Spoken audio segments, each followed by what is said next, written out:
Ich gehöre längst nicht mehr zur Welt der Sterblichen. Ich fürchte hier nichts und niemanden. Willst du wissen, wer ich bin? Ich bin Vegeta! Hello guys, it's Shockwave King here, and wait, sound test. We're good, rolling. So yeah guys, I'm Shockwave King, and you've read the title, so you already know it's me. I'm about to discuss is why, in my opinion, was one of the most overlooked things of the recent flashback Chris Odin. Why King the Plague and Queen the Wildfire is so dangerous. And some might say, oh, it's just, you know, they're Kaido's top men, they're Kaido's top top calamities. It's just like that's why. No. King and Queen are a lot more dangerous than they look. Alright? So you see them like you see what happened to Queen when he got smacked up by Big Mom and he was sad because he got turned into a sad roast. But it's just, that's the beginning, alright? That doesn't count. The Queen is on the number 2, and they're just like, we don't know what would have happened with Queen, alright? I mean, with King. King is more around Big Mom's level, so what would have happened if those two would have fought is unknown to me. So, but the main reason I want to discuss this video, if y'all look at chapter 970, right? Back when Kaido was fighting Odin, there are two key things that, number one, nobody paid attention to or noticed. As far as I know, I don't keep up the One Piece community because, you know, my original YouTube channel is gone, so it's not just fun for me. But yeah, if you look at those two panels, I should have on screen, you see the caption. They had 1,000 soldiers to stand against him, and then you see two different frames. And so we'll do it in order and address these things back to back.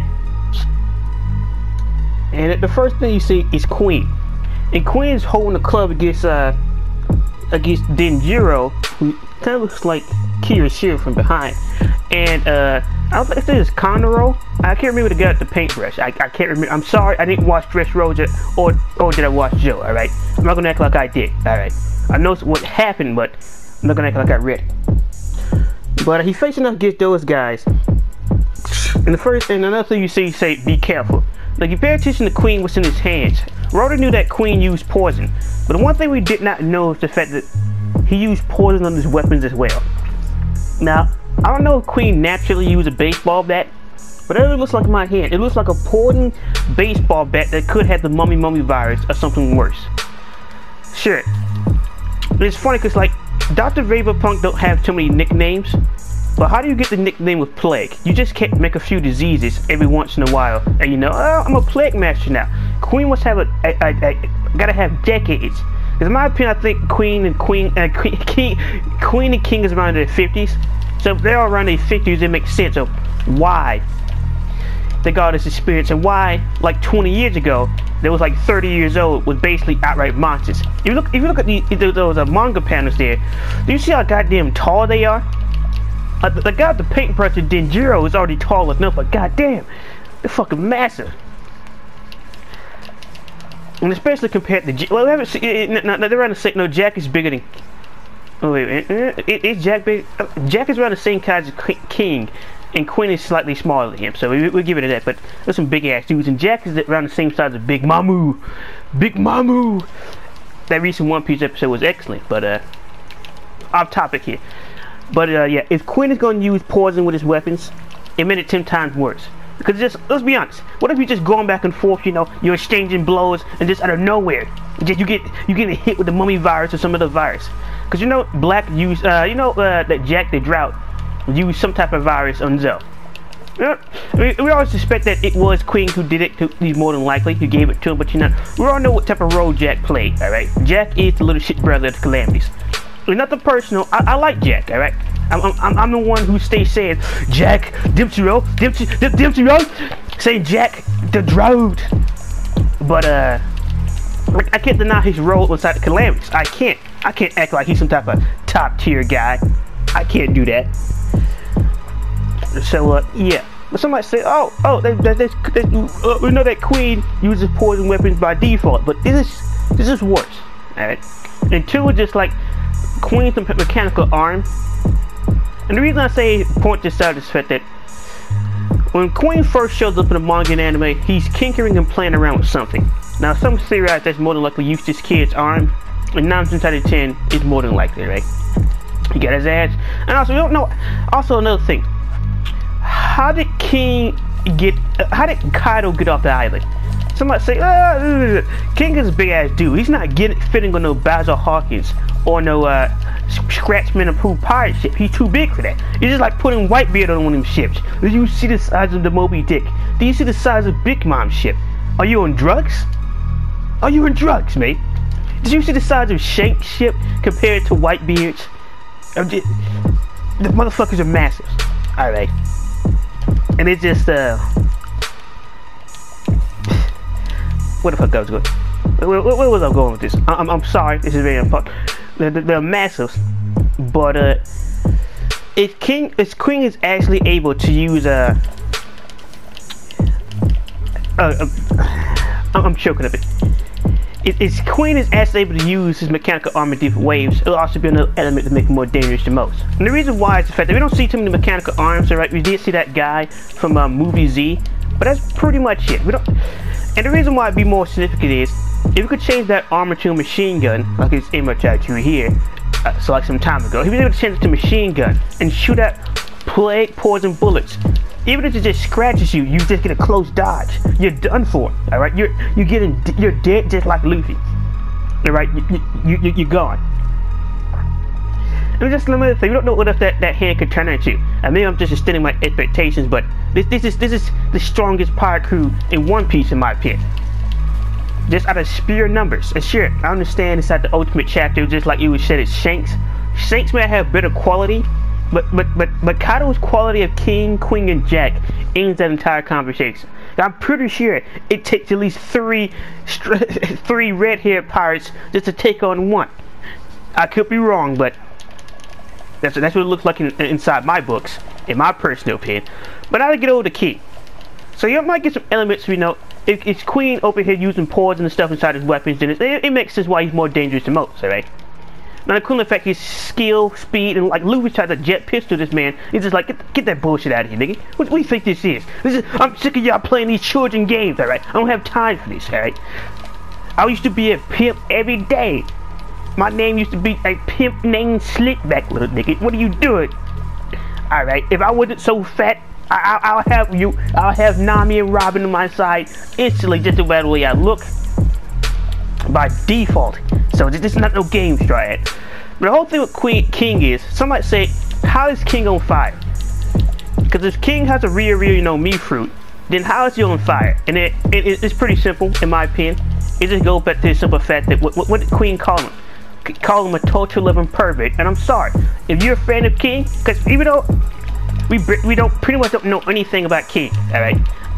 We really don't. You know he's from an unknown race. We know that he uses a sword to a certain degree, and that's pretty much it. Look at to me answer this. Like I said, Queen have had chapters to develop his character. King had a few pages. Yes, we're talking about some serious screen time here, right? But I think we will be able to see King later. I do think he'll have a bigger, more significant role. I don't know when, but it could be this week's chapter, next week's chapter. I don't know. It could show up at any time. The reason I bring this up is because you always see King on fire. All day, every day, he's on fire. There's not one panel where you're not seeing King on fire. Why? And on top of that, why is he wearing a gimp suit? Why is he wearing these skin tights? Why has he got assless assless chaps and pants on, but he's not a cowboy? And it's pretty simple. Number one, in my personal opinion, it's best about the design and look of King. It's more than all but confirmed officially by the manga that King needs to be a part of Impel Down. And some might say, how would Kaido even meet somebody from Impel Down? Impel Down was like Kaido's second home. Only defeated 7 times, right? What do you else think they tried to hang, spear, and shoot this man up with, huh? Every time they failed.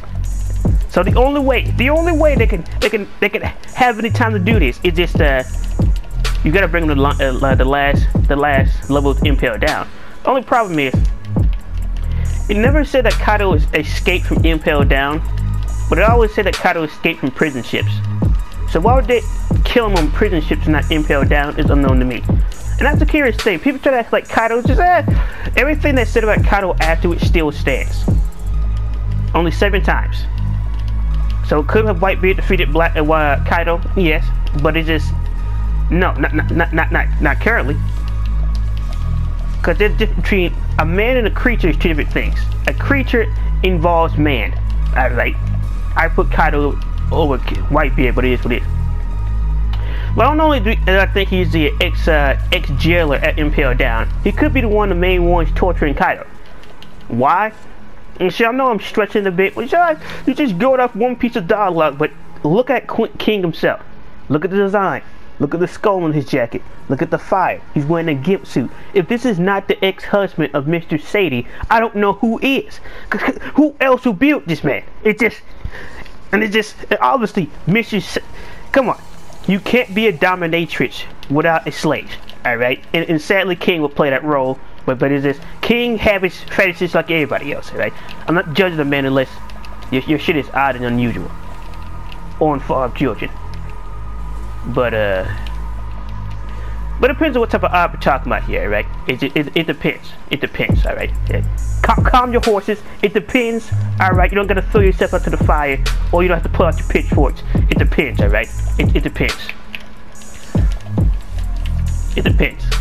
But, and also, somebody say, well, I bring up Mr. Sadie, because, why else would King get the name Wildflower? He don't have a Mystic Devil Fruit, because all the R-Star Calamities don't have Mystic Devil Fruits as far as we know. This all got ancient zones of dragons and dinosaurs. If that's the case, how is he on fire? In my personal opinion, King like to pull up the gasoline, alright? So if there's ever a Smokey Bear warning, we involve one now, because King would just burn your shit up. I don't think he actually cares. I think he could be a pyromaniac. Because it's like, you look at that fight with Roger. Roger's just like, they're strong. But it's just like, there's fire everywhere. Where did this come from? It's just like, King just does not care. He don't give a shit. He gonna burn down your house, your grandma's house, the 3 little pigs' house, the Big Wolf house. They're gonna burn down Big Mom's house and turn it into a cake. And he's just gonna slightly fry Kaido just because. I think to a certain degree, King is untamed. We get to see a piece of personality in the anime, and I do think that the guys at the anime directors and the script writers do contact Oda every once in a while about if it's okay to do certain things. Because there's no way they're doing this all rogue. That'd be bullshit in my opinion. Because there's too much of One Piece, especially with all this filler. They just can't, it was just going to add this in there just because it's going to work out alright. It's not impossible. Animes have done this before, but it's just, it's up to you. It is up to you. But yes, we got a pyromaniac and a poison man, alright? If you're not getting set on fire, you're getting burned alive. In my opinion, these are the 2 most dangerous calamities, and we both have yet to see how it performs. But do note, it is a proven fact in my opinion that the animal form of the Zoan is the weakest compared to the human form. And what happened? Queen got bulldozed like a dog and got thrown into a wall, and Queen was like, alright, man. Alright, we're gonna set up this fastball special. Alright, the fastball special. The boss, that's gonna kill everybody. It doesn't matter. We're gonna crack this bitch's skull wide open. Alright, I'm not gonna let this 60-year-old grandma whoop my ass. But you're only 10 years younger than her. I'm not trying to hit him excuses. I'm pretty. I'm funky. My hands are so fast it sees as somebody's grandma. It's just odd how Big Mom don't have any grandchildren as far as I know. So it's just because I was not influenced by instinct, but it's just like Katakuri don't have no children, like Pizarro don't have no, like nobody have any kids. Nobody. Really, just right there, just. But yeah, guys, that's been pretty much my video about why I think King and Queen are some of the most dangerous Yonko commanders to ever exist. Because it's just like, we haven't seen elements used like this before, right? Yeah, I'm yet to see a battle with Luffy or in the Straw Hats or anybody where they've just been set on fire in the middle of the battle for no apparent reason. Just the fact that you're just going against a pyromaniac who just did not care about his own life, alright? The Gimp suit is for his love of being tortured, and also a safe way to set himself on fire without actually killing him. It is what it is, alright? Some might say, oh, it's not that, but there's too much evidence in my opinion to say otherwise, alright? It is what it is. it is what it is. But like always, I'm probably gonna finish this up. Come on. Dante, hit the breakdown moves. Come on, come on. The capoeira. Wait. Get your punk ass up. Wow, he is not dying. This is on Devil Hunter. This mother. I forgot. Well, I haven't played this game in a while. I only recently started replaying it because of videos, and it is what it is. Alright, I'm not gonna die. But yeah, guys, me both Shockwave King. Hope you enjoyed the video and why I think King and Queen are some of the most dangerous people inside One Piece. Because it's just like not even Katakuri or anybody else in One Piece have used poison or has literally set the enemies on fire just to see what will happen, just to irritate them. Because Roger was over there getting cooked alive. You can say he wasn't, but this nigga was dodging flames like he was like he's Spider-Man going against a mind-controlled Human Torch. It just. King is savage. It sure looks like King is the one who stabs Afro Doji, but I don't know if Oda didn't cut on his hand or not, or King wasn't wearing a full goat suit back in the day. So it's just, who knows? But yeah, it's been Boomer Shockwave King. That has been the L video. I hope you guys enjoyed it. I got separate consensus at it, and yeah, been Boomer Shockwave King, and peace.